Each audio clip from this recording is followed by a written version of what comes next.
Assalamualaikum teman-teman, jumpa lagi di channel Dr. Dimas. Berbagi ilmu, berbagi manfaat. Saya kasih prolog dulu. Jadi pernah nggak teman-teman itu mungkin menjumpai saudaranya atau tantenya atau tetangganya atau mungkin ibu teman-teman sendiri yang kira-kira usianya sudah kepala 5 gitu ya, 50 tahunan itu mengeluh berbagai macam nyeri atau sakit di banyak bagian anggota tubuhnya ya, misalnya nyeri lutut, nyeri tulang belakang, nyeri perut yang tidak jelas titiknya atau tempatnya, atau sakit kepala, nyeri tengkuk dan sebagainya. Nah, pernah nggak seperti itu? Dan biasanya sudah datang ke beberapa dokter gitu ya, tapi hasil pemeriksaan dokter atau diagnosisnya itu pasti dikatakan bahwa ini tidak ada apa-apa, ini hanya karena faktor usia. Nah, pernah nggak seperti itu? Karena apa? Karena kasus ini itu cukup banyak di dalam masyarakat kita. Jadi saya rasa saya cukup perlu untuk menyampaikan bahwa keluhan ini tuh ada sebabnya dan bisa diatasi. Ayo kita mulai pembahasannya. Jadi begini teman-teman, di video kali ini saya akan membahas yang namanya menopause ya.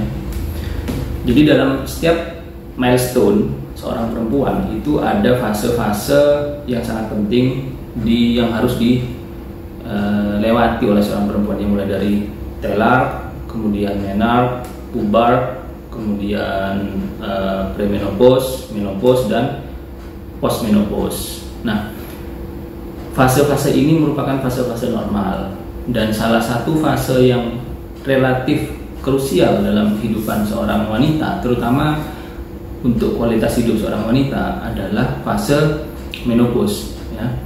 Menopause ini suatu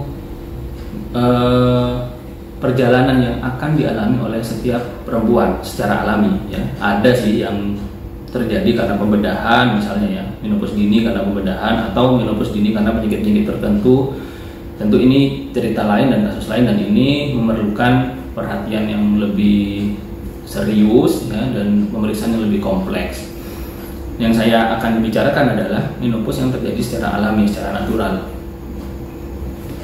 Nah, startnya adalah begini, sepanjang hidup seorang perempuan itu hampir di setiap fase hidupnya itu dipengaruhi oleh hormon ya, terutama dua hormon seks hormon ya, dua hormon reproduksi ya, yaitu estrogen dan progesteron. Tentu kita tidak tanpa mengesampingkan peran hormon-hormon yang lain, tapi yang sering kali dijadikan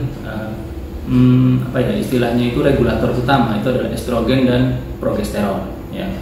Nah, menopause ini terjadi akibat defisiensi atau kekurangan hormon estrogen ya, dimana pada saat usia udah menjelang 50-45 tahun itu kadar estrogen udah mulai turun sampai titik terendah. Nah, biasanya gejala yang dialami adalah gangguan haid ya, yang rutin tiap bulan menjadi kacau, jadi 2 bulan sekali atau 3 bulan sekali. Nah, agar teman-teman tahu bahwa estrogen ini fungsinya banyak selain sebagai regulasi atau regulator haid ya. Estrogen juga memiliki fungsi untuk kardioprotektor atau melindungi jantung, ini yang pertama. Yang kedua, melindungi ginjal dan yang ketiga yaitu mencegah terjadinya osteoporosis. Nah, 3 fungsi ini sangat penting ya. Pada saat menopause itu estrogen sudah rendah, sehingga fungsi-fungsi estrogen tadi itu sudah tidak ada lagi yang menggantikan, dan akhirnya apa? Akhirnya timbul gejala-gejala yang manifestnya itu biasanya berupa sindroma gitu ya, nyeri di banyak tempat ya. Nah, kapan sih perempuan itu dibilang sudah menopause? Dalam perjalanannya biasanya secara umum itu dikatakan pada saat usia 51 tahun menurut WHO ya. Tetapi ada juga yang mengatakan bahwa start menopause bisa mulai usia 45 tahun sampai dengan kira-kira 55 tahun. Nah, itu adalah ring normal yang bisa dikatakan bahwa seorang perempuan mengalami fase menopause yang normal. Bila terjadinya di bawah 45 atau di atas 55 tahun, itu sebaiknya waktu patut diwaspadai, karena menopause dini itu juga berisiko cukup buruk untuk kualitas hidup, dan late menopause juga ada resiko-resiko tertentu yang bisa membahayakan kesehatan seorang wanita.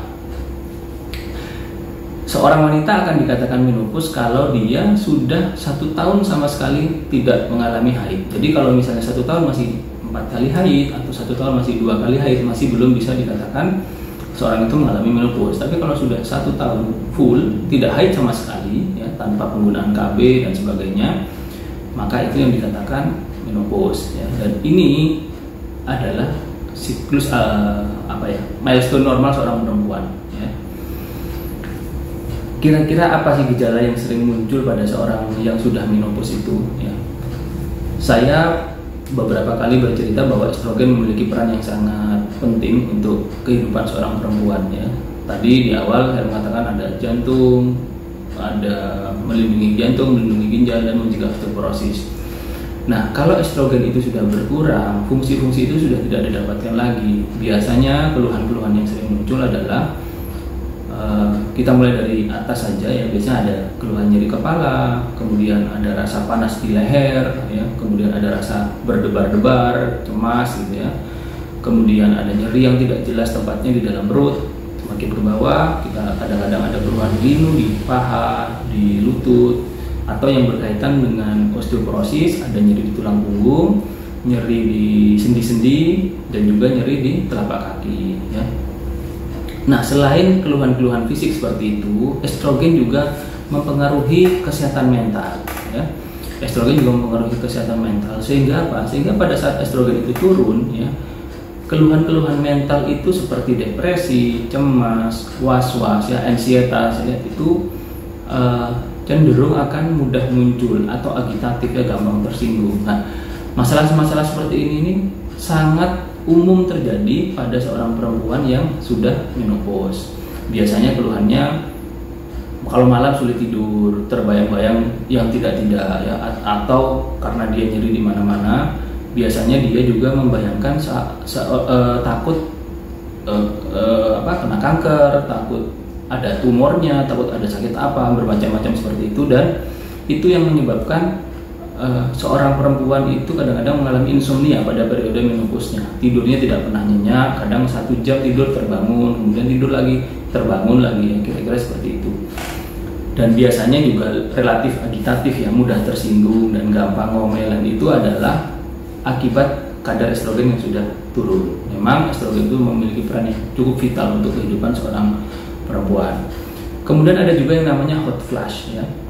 Hot flush itu adalah suatu kondisi di mana tiba-tiba kepala, leher, dan badan bagian atas terasa panas, ya. Munculnya random secara acak, durasinya singkat 30 detik sampai 1 menit, tapi cukup mengganggu, dan ini yang seringkali menyebabkan seorang wanita itu depresi, stres, dan sulit tidur. Nah, tiba-tiba kepala terasa panas tanpa sebab, ya.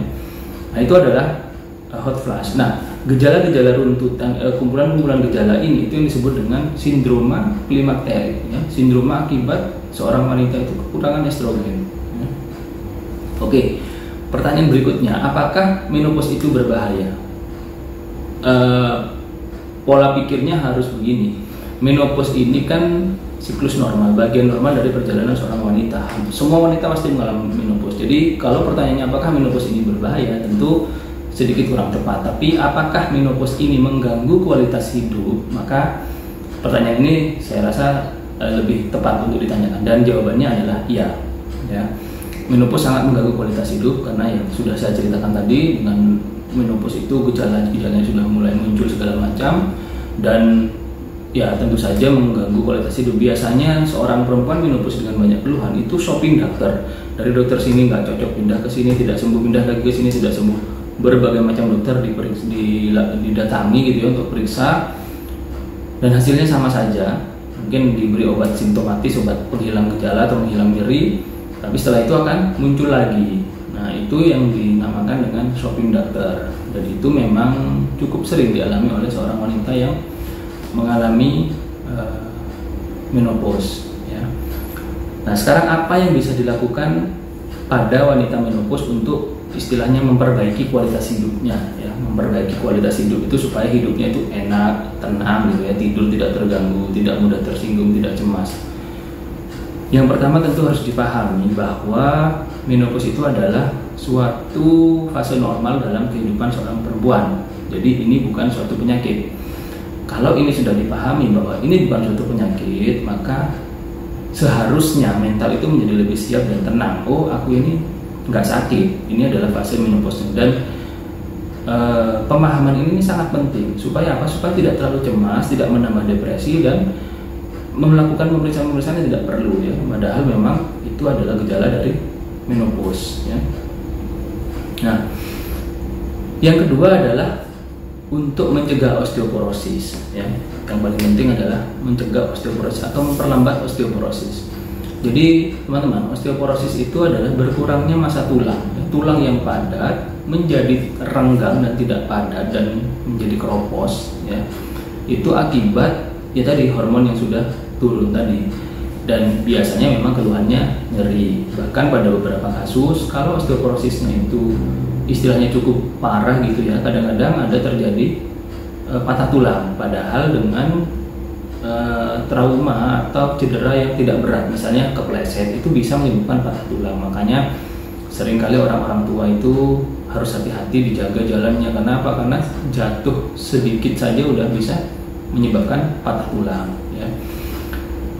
Yang paling penting untuk mencegah osteoporosis, memperlambat osteoporosis yang mungkin menjaga berat badan supaya tetap ideal ya. Karena berat badan itu semakin berat badan kita, maka beban yang dipikul oleh tulang ya, yang ditanggung oleh tulang itu semakin berat, dan itu tentu menyebabkan penurunan kualitas tulang itu sendiri ya.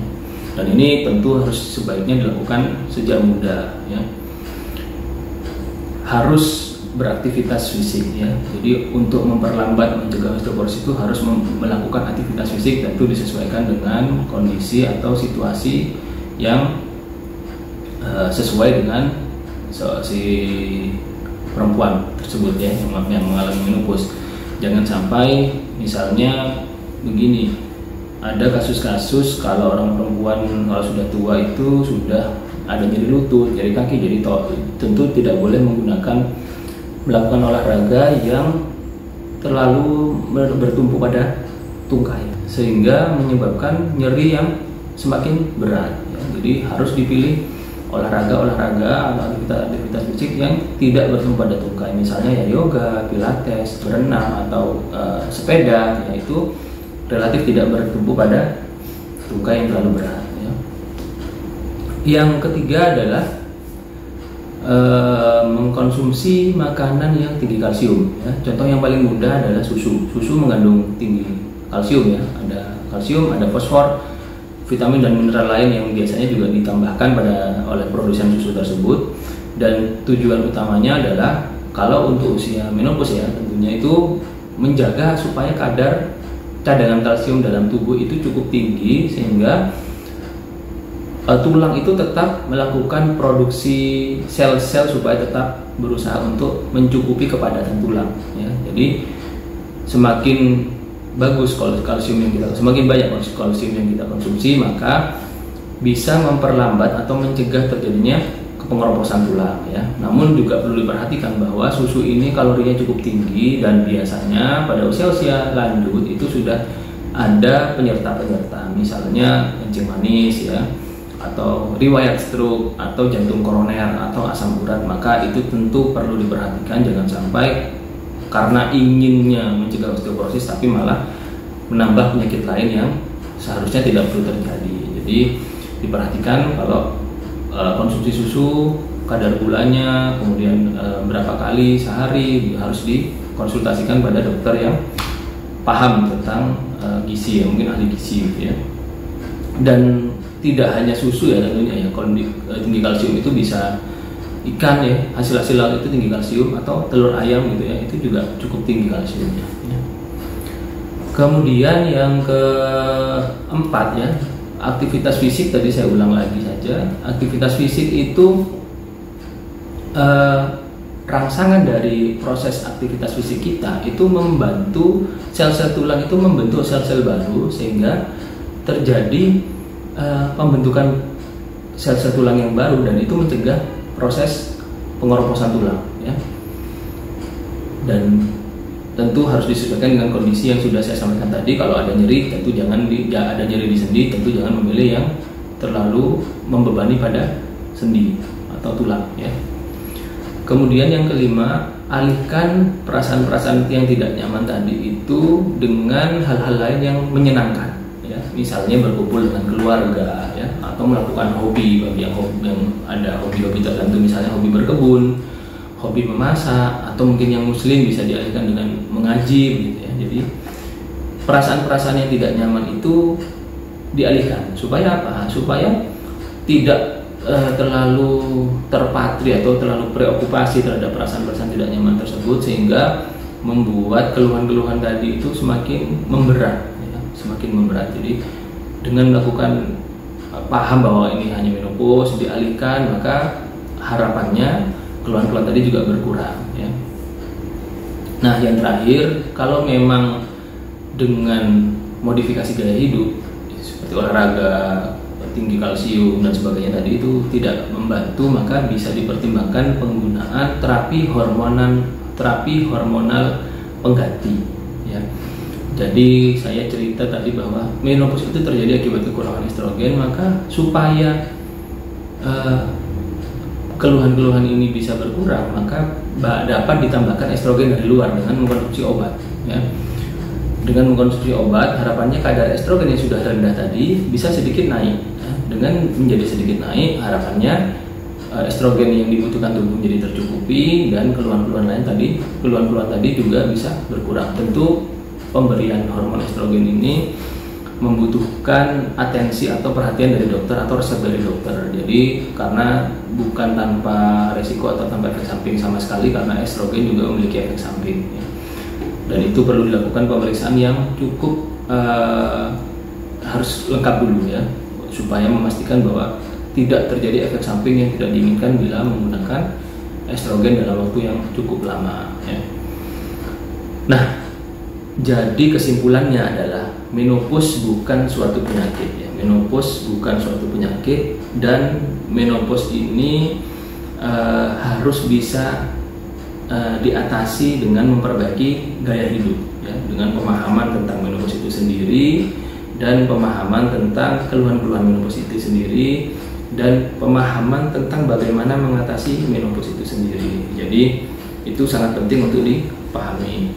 Oleh karena itu, dengan paham tentang apa menopause itu, kita harus selalu berharap bahwa pada wanita menopause itu kualitas hidupnya harus juga baik dan bagus ya, supaya masa tuanya tidak menyenangkan lah ya, tidak stres, tidak depresi dan sebagainya. Ya, itu kira-kira video kali ini tentang menopause. Mudah-mudahan bisa membantu teman-teman yang mencari sedikit info tentang menopause ya. Saya rasa sekian dulu topik kita kali ini. Terima kasih sudah menonton video ini. Jangan lupa like, komen, dan subscribe. Wassalamualaikum warahmatullahi wabarakatuh. Berbagi ilmu, berbagi manfaat.